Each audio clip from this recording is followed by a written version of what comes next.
அண்மை செய்தி.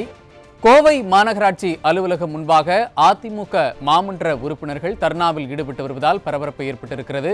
வெள்ளலூரில் குப்பை கிடங்கு துர்நாற்றம், தெருவிளக்கு பிரச்சினை, கொலை சம்பவங்கள் அதிகரிப்பு, சாலை வசதிகள் உள்ளிட்ட பிரச்சினைகளை உடனடியாக சரி செய்ய வலியுறுத்தி அதிமுக மாமன்ற உறுப்பினர்கள் தர்ணாவில் ஈடுபட்டுள்ளனர். இது பற்றி விவரங்களை வழங்குவதற்காக நமது செய்தியாளர் சசிகுமார் இணைப்பில் இணைந்திருக்கிறார். அவரிடம் கேட்கலாம். சசிகுமார், வணக்கம். இது பற்றிய கூடுதல் விவரங்கள்.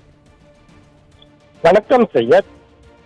கோவை மாநகராட்சி மாமன்ற கூட்டமானது அவசர கூட்டமானது இன்று நடைபெற்று வருகிறது. அந்த கூட்டத்திற்கு வந்த அதிமுக மாமன்ற குழு தலைவர் பிரபாகரன் மற்றும் அதிமுக மாமன்ற உறுப்பினரான ரமேஷ் ஆகியோர் மாநகராட்சியின் அவலங்களை எடுத்துரைக்கும் விதமாக பட்டியலிட்டு பதாகைகளுடன் எதிர்ப்பு தெரிவித்து திடீர் தர்ணா போராட்டத்தில் ஈடுபட்டதால் பரபரப்பு ஏற்பட்டது.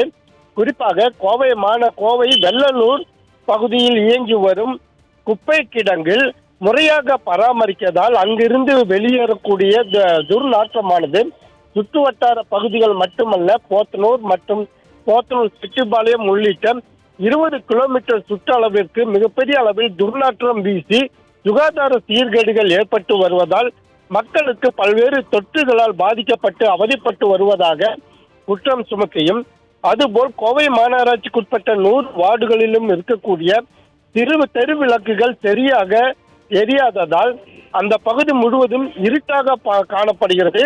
இதனால் கொள்ளை சம்பவங்கள் மட்டுமல்ல, பல்வேறு வழிப்பறி சம்பவங்களும் அதிகரித்து சட்டம் ஒழுங்கு சீர்கேடு ஏற்பட்டு வருவதாகவும் குற்றம் சுமத்துகிறார்.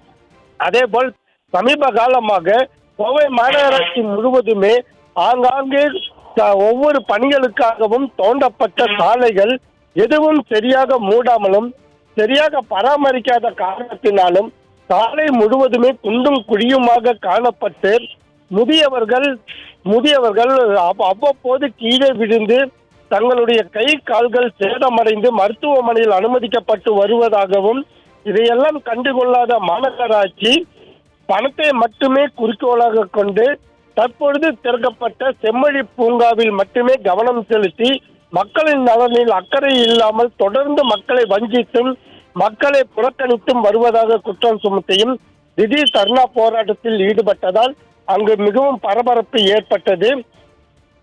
சையத், இணைப்பில் விவரங்களை வழங்கியமைக்கு நன்றி சசிகுமார்.